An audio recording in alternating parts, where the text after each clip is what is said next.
pense que sans hésitation, on peut tous dire que la LDB fait partie des candidats au MVP de 2025.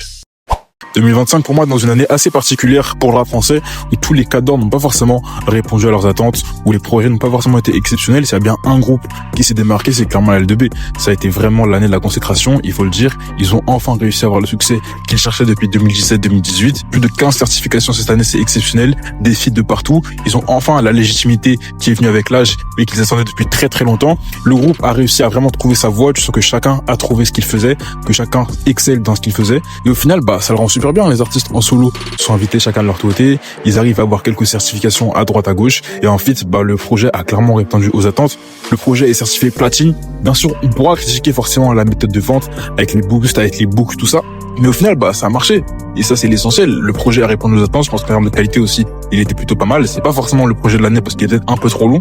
Mais en tout cas, il y a du bon son. Chacun peut trouver son compte. Et au final, aujourd'hui, dans l'industrie musicale, et comment ça fonctionne aujourd'hui, c'est clairement ce qui est attendu. Pour moi, ils sont clairement candidats au titre de MVP cette année. Ils ont fait la meilleure année de leur carrière. Et même si c'est pas des rookies, franchement, le travail est super fort. Et je pense que 2026 peut être encore plus grand pour eux.